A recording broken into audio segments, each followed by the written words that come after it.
In this video, I want to show you how to work Japanese short rows in stockinette stitch. So knit on the front, purl on the back.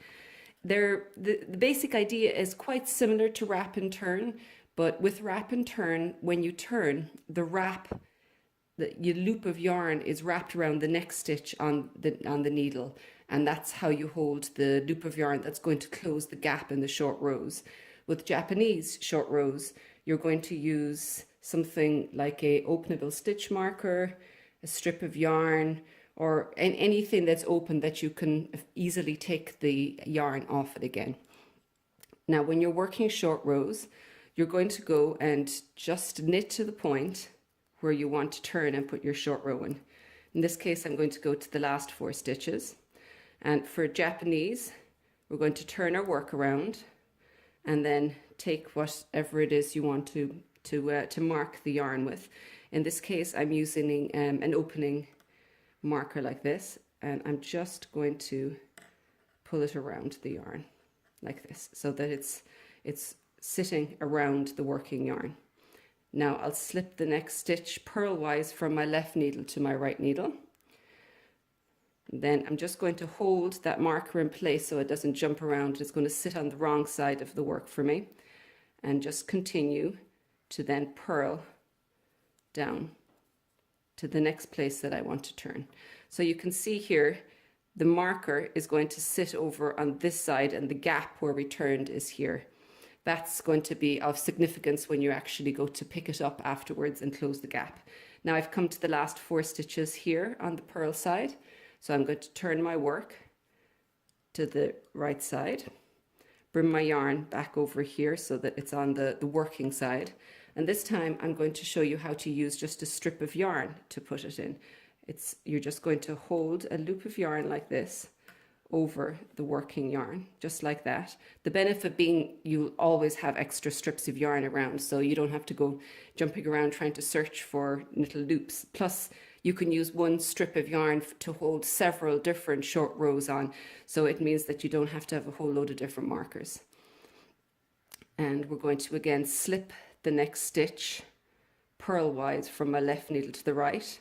With my finger, I'm just going to hold on to the yarn back here, you see, so that it doesn't slip around, and then just continue to knit in this direction.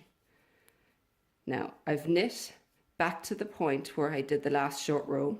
See, there's 4 stitches here, and behind the right needle is where this loop of yarn is. Now, to join this up, we're going to lift that loop of yarn using the marker that's holding it. Take the marker off, and then we're going to knit this loop of yarn together with the next stitch, which will close the gap up for us. Just like that. And it closes the gap up. And you can see it looks pretty much invisible from the front. And from the back, as with wrap and turn, you'll see a little strip of yarn there. The smaller the marker you have, the smaller the loop of yarn, and so you can actually tidy that up quite a bit if you keep the yarn nice and snug as you work along. Now I'm going to show you how to join it up on the wrong side, I should say. We're going to go purl to where the gap was before. So once we reach the gap, you'll be able to see that you should also have 4 stitches at the end where we made the turn. Which you can see 4 stitches here. And in this case, our little yarn loop is sitting underneath the right needle, just like it was before. Now, to hide this, we want it to go behind the next stitch. So to make that happen, we're going to slip the next stitch purlwise from our left needle to our right needle. We're going to take this loop of yarn that we want to use to close the gap, pop it up here, pull that spare stream of yarn out, slip that stitch back again, and now we've got our loop of yarn to close the gap sitting behind, and the stitch that we want to use to close it with in front. And then all you will do is purl those 2 together and purl onto the end of the row.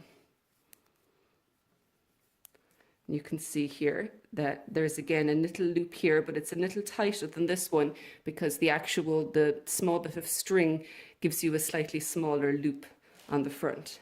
And then in the front of the work here, you can see both sides are practically invisible. So a really nice, tidy short row method, I think.